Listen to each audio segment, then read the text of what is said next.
क्या है कविता? क्या भावनाओं की झील में छलांग लगाकर मोतियों भरी हथेली लेकर निकलना है कविता? क्या है कविता? क्या भावनाओं की झील में छलांग लगाकर मोतियों भरी हथेली लेकर निकलना है कविता? या भाषा को मेहनत करने के लिए उकसाना है कविता?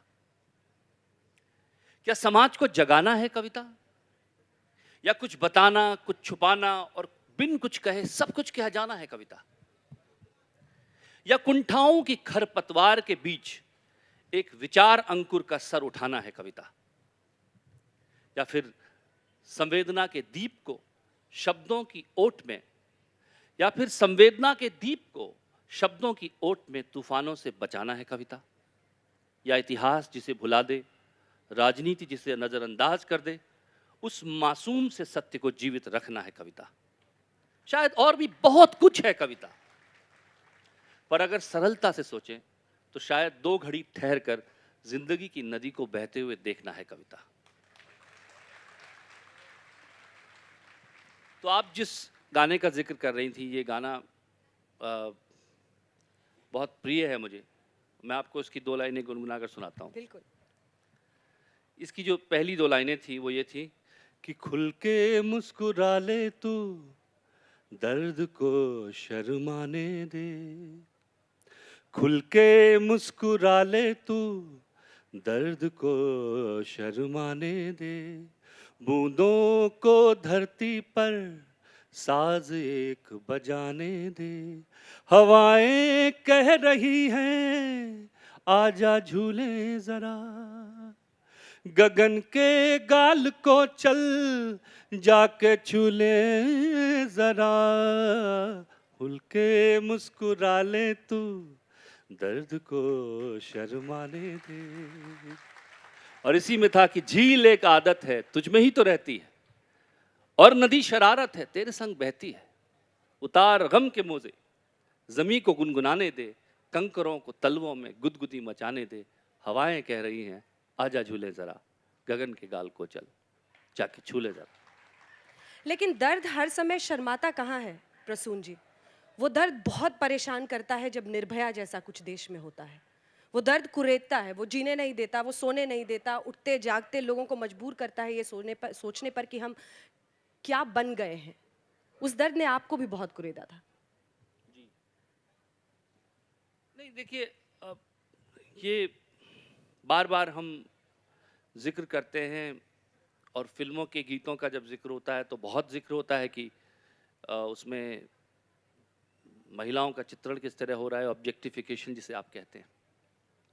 और ये बड़ी शोचनीय स्थिति है कि हम बार बार मंचों पर महिलाओं का जिक्र करते हैं जैसे कि कोई एलियंस हैं जिनको अभी तक हमने अपनाया नहीं है, जिनके उद्धार की बातें होती हैं। मुझे बड़ा अजीब लगता है कि समाज का मतलब एक हिस्सा नहीं बन पाना कितनी अजीब सी स्थिति है। और ये स्थिति कि निर्भया जैसी चीज़ें हमारे देश में होती हैं और उसके ऊपर हमें चर्चा करनी पड़ती है।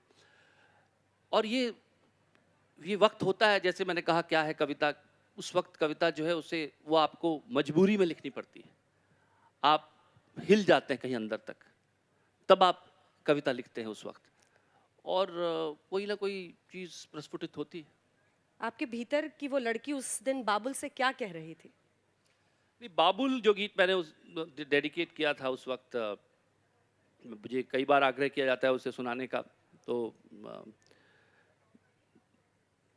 कि वो एक ऐसे तो नहीं था कि डायरेक्टली निर्भया को की मनस्थिति को शायद मैं कभी समझ भी ना पाऊँ, पर एक लड़की को मैंने सोचा था कि एक लड़की जो अपने पिता से शायद कभी बात नहीं कर पाई है, उसका विवाह तय हुआ है, और वो